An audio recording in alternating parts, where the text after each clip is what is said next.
ថ្ងៃនេះជាថ្ងៃទី5 ខែ 5 2025ខ្ញុំសាកល្បងធ្វើថ្នាំពុលធម្មជាតិ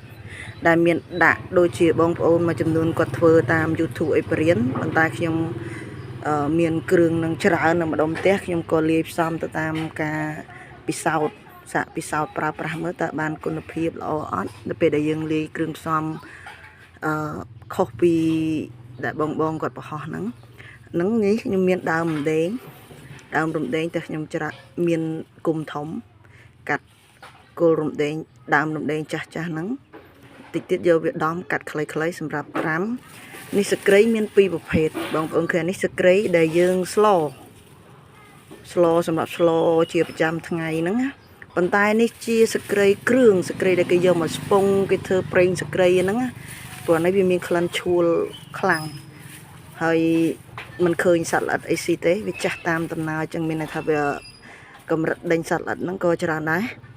ហើយនេះជាប្រភេទស្លឹកដើមគើនេះក៏ជាប្រភេទស្លឹកមួយដែលខ្ញុំដាក់ដើម្បីអីព្រោះនេះវាមានជាតិលម្អិលដូចសាប៊ូអញ្ចឹងណា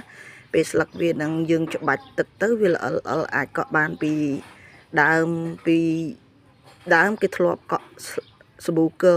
ដើមស្លឹកគើអាហ្នឹងយកមកសាកជំនួសហើយទី2វាមានហាក់បីដូចជាមានសារធាតុទប់ស្កាត់មិនឲ្យមានសត្វល្អិតអីមកស៊ីស្លឹកវាទេខ្ញុំដាំជាប់លបងហ្នឹងឃើញថាវាល្អណាស់វាចាស់ងាប់តាមធម្មជាតិអញ្ចឹងគិតថាវាអាចជាភាពស្អិតផងវាជាមានធាតុកម្ចាត់សត្វល្អិតផងមានថាសត្វល្អិតឲ្យហ៊ានស៊ីវាផង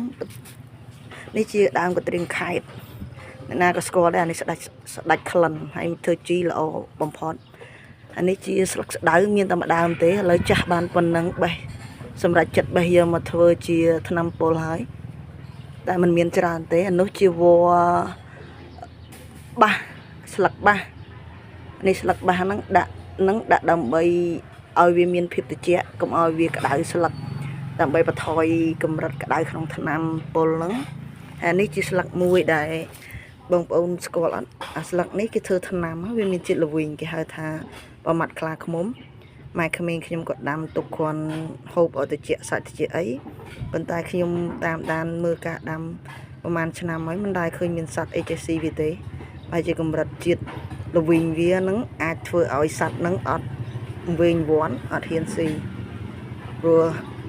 មើលទៅស្លឹកវាល្អណា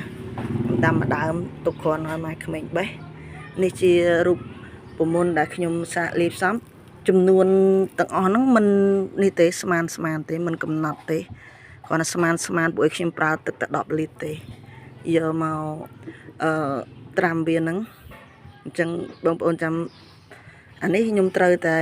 រៀបចំកាត់វាឲ្យតូចសម្រាប់ដាក់ចូលកដុងពីដុងខ្ញុំ10លីត្រប៉ុន្តែយើងប្រើ